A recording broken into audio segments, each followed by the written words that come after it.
जोधा माना जो हुआ ठीक नहीं था और आपसे सहन नहीं हुआ, परंतु हमें लगता है कि रुकैया बेगम को रोककर आपने उनके अधिकार क्षेत्र की सीमा लांघी है। जानते हैं मुझे, परंतु क्या करें, राजवंशी संस्कार को हम अनदेखा नहीं कर सकते हैं। अन्याय चाहे जिसने भी किया हो, हम उसके विरुद्ध अपनी आवाज अवश्य उठाएंगे। बस रुकैया बेगम इस बात से क्रोधित ना हो जाए। हमें बस सब ठीक करें जोधा, परंतु हमें बहुत भय है। समझ नहीं आता रुकैया बेगम इस तरह क्यों पेश आती है। कई बार मामूली सी बात थी। हाँ अम्मी जान, लेकिन अब ये मामूली सी बात रुकैया बेगम की जिद बन गई है। अरे जब दो लोग राजी हो तो पता नहीं वो क्यों उनकी शादी कहीं और कराना चाहती है। अगर जोधा बेगम और बाकी बेगमात को लगता है कि जलाल हमारे खिलाफ जाएंगे तो वो गलत है। जलाल कभी हमारे खिलाफ नहीं जा सकते। बस अब हमें जलाल के फैसले का इंतजार है, फिर हम जोधा बेगम को भी देख लेंगे। जलाल ने कुछ सोच समझ कर ही हमें हरम की जिम्मेदारी दी है। जोधा बेगम को हम छोड़ेंगे नहीं।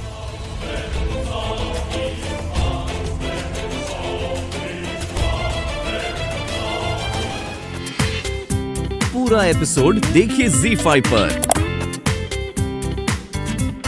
हरम के मामले में दखल नहीं देते हैं, लेकिन कुछ खास दरखास्त पर हमें यहाँ हाजिर होना पड़ा। हमने इस मामले की पूरी जानकारी हासिल की और हम उन दोनों कनीज़ों से मिलना चाहेंगे जिनके बीच झगड़ा हुआ, और उस लड़के से भी मिलना चाहेंगे जिसकी वजह से झगड़ा हुआ। उन्हें हमारे सामने पेश किया जाए।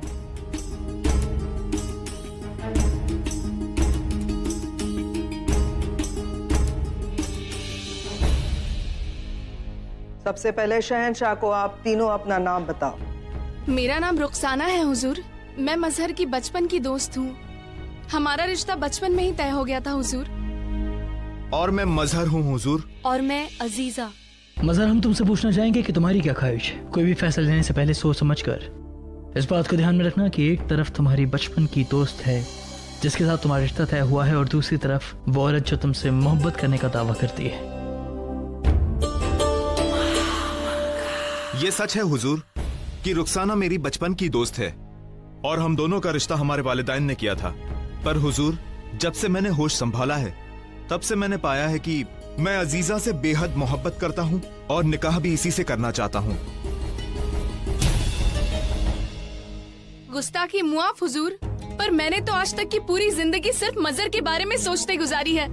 हुजूर, किसी के बारे में सोचने से वो उसका तो नहीं हो जाता। मजहर हमसे मोहब्बत करते हैं। लेकिन शहंशाह, मोहब्बत से बढ़कर है बचपन की दोस्ती, और वो हक जो रुखसाना का मजहर पे है। परंतु शहंशाह, विवाह एक भिन्न प्रकरण है और इसमें प्रेम का होना बहुत आवश्यक है। अजीजा और मजहर एक दूसरे से प्रेम करते हैं, तो फिर मजहर रुखसाना से विवाह कैसे कर सकता है? हम किसी के जज्बात को ठेस नहीं पहुंचाना चाहते हैं। एक तरफ बचपन की दोस्त है, दूसरी ओर मोहब्बत। और शरीयत के मुताबिक एक निकाह तभी मुमकिन होता है जब मियाँ बीबी दोनों का कबूल हो, और इसलिए हमारा फैसला है कि ये निकाह नहीं हो सकता। हम तुम तीनों को 1 महीने की मोहलत देते हैं। 1 महीने तक खूब इस मामले के बारे में सोचना, अपने दिल के अंदर झांकना, और मजहर फिर तुम्हारा जब मन चाहे जिसके साथ चाहे निकाह कर लेना।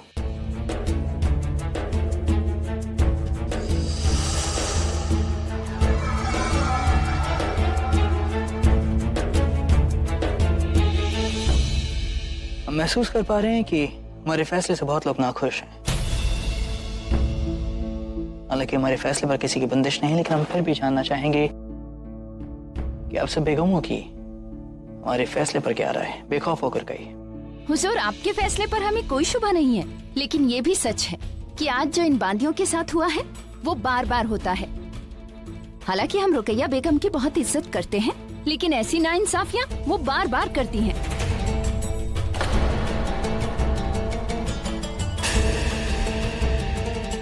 बात सिर्फ बांदियों की नहीं, रुकैया बेगम हम सब बेगमात के साथ भी ढंग का बर्ताव नहीं करती हैं। आपके कायदे के अनुसार कोई भी बेगम दूसरी बेगम और उनकी बांदियों के साथ बुरा बर्ताव नहीं कर सकती है। माफ कीजिएगा शहंशाह, पूरे हरम की जिम्मेदारी आपने बेगम खास बेगम रुकैया पर सौंपी है, और इतनी बड़ी जिम्मेदारी को निभाने के लिए सख्ती बरतना बहुत जरूरी होता है। बताइए किस वजह से आना हुआ यहाँ पर? आपको धन्यवाद देने आए थे। जिस तरह से आपने अजीजा और रुखसाना के विवाद को सुलझाया, हमें बहुत अच्छा लगा। खुदा का कर्म है कि आपको हमारी कोई बात तो पसंद आने लगी है।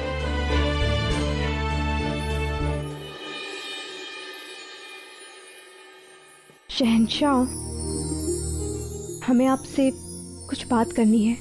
बात हम बाद में करेंगे जोधा बेगम, फिलहाल हमारे सर में बहुत दर्द हो रहा है। अगर आप हमारा सर दबा देती तो सुनने में आसानी होती। परंतु अभी भी तो दासी ने आपका सर दबाया है। हाँ, लेकिन उसके हाथों में वो बात कहाँ जोधा बेगम जो आपके मुलायम हाथों में है। देखिए ना जोधा बेगम, अब भी बहुत सर दर्द हो रहा है।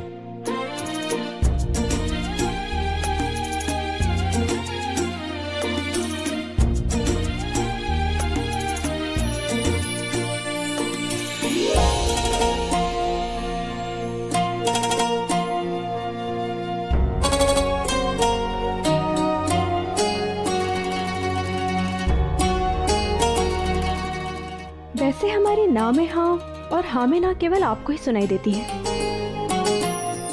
बाकी किसी ने कभी ऐसी समस्या नहीं बताई हमें। देखा हमने। देखा? क्या देखा? यही कि किस तरह से हरम की तमाम बांदियां बेगमात आपके लिए वकालत कर रही थी। जाहिर है कि आप उन्हें समझने लगी हैं और वो आपको समझने लगी हैं जोधा बेगम। उनकी उम्मीद बन गई है आपसे। लेकिन हमारा एक मशवरा है जोधा बेगम। हमारा मशवरा है कि आप उन्हें साफ साफ कह दीजिएगा कि आप हरम की जिम्मेदारी नहीं ले रही हैं, क्योंकि अगर आप चुप रहेंगे तो उनकी उम्मीदें बनती जाएंगी और जिस दिन वो टूटेगी तो बहुत बुरा लगेगा।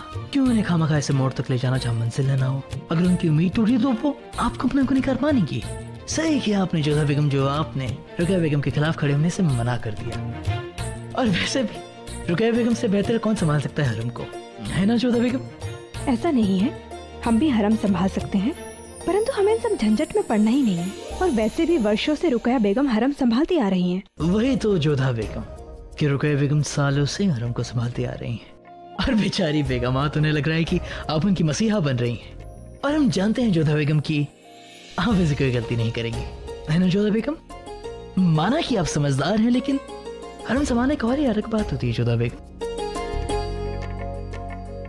अब हमें आज्ञा दीजिए। अरे कहाँ जा रही है जोधा बेगम? अभी तक तो आपने अपनी बात भी नहीं कही और हमारे सर में भी बहुत दर्द हो रहा है। हमें लगता है कि आपको सर दबवाने की नहीं बल्कि लंबी नींद की आवश्यकता है। आप आराम कीजिए तो ठीक हो जाएंगे। चलते हैं। शुभ रात्रि। तो अब तुम हमें अदब, तहजीब और कायदा सिखाओगी? बेशक, अगर आप तमीज का दायरा तोड़ेंगी तो अदब की सरहद हम दिखाएंगे आपको। अरे हद तो तुमने पार की है। मलिकाए आजम के सामने हमें कमतर पेश किया, हमारे हरम चलाने के तौर तरीकों पे सवालात उठाए। तुमने बेगम खास की रुसवाई की है। ऊंची आवाज में बात करना हमें भी आता है रुकैया बेगम, लेकिन ऊंची आवाज में बात करने से सच्चाई तो नहीं बदल जाती ना। आप बेशक बेगम खास हैं, लेकिन रिश्ते में हम भी आपकी बड़ी बहन लगती हैं। और हमें लगता है कि हरम को चलाते चलाते आपको अपनों से बड़ों से बात करने की तमीज भूल गई। ओह, तो अब तुम खुलकर। हमारी बात अभी पूरी नहीं हुई रुकैया बेगम। हमें लगता है कि आपके साथ जो भी हुआ है आज, उसके जिम्मेदार ना जोधा बेगम है, ना ही वो दो बांदियां। उसके जिम्मेदार है आपकी ये बदतमीजी, आपका ये रवैया। हमें लगता है रुकैया बेगम कि जल्दी आपने अपने रवैये में कोई सुधार नहीं किया ना, तो आप अपने कद का ओहदा सबकी नजरों में जल्दी गिरा देंगे और इसका गिरना तय है। जोधा बेगम की वकालत करके आपको क्या लगता है कि उनका कद बढ़ जाएगा? हाँ, हमने जोधा बेगम की वकालत की क्योंकि हमें लगता है कि जज्बातों के समझने की समझ उनमें आपसे कहीं ज्यादा है रुकैया बेगम। और हमें ये सच किसी के सामने कबूलने में कोई डर नहीं, ना आपके सामने और ना खुद शहंशाह के सामने। रुकैया बेगम, हम आपकी बड़ी बहन हैं और जब छोटी बहन गलती करती है तो बड़ी बहन को उसे रोकना जायज है। हमें लगता है रुकैया बेगम की शहंशाह के सीने में दिल नहीं है। इसका ऐलान करते करते आपका खुद का दिल मर गया है रुकैया बेगम। हमारी बानियां आराम कीजिए और अपने सोए हुए दिल को जगाइए और सवाल कीजिए अपने आप से कि ऐसी क्या वजह है कि आज सब के सब आपके खिलाफ आ खड़े हुए हैं। शायद आपका दिल ही आपसे कोई जवाब देते। हमें हमारी कलम पूरी करनी है रुकैया बेगम, माफ कीजिए। शब्बा खैर।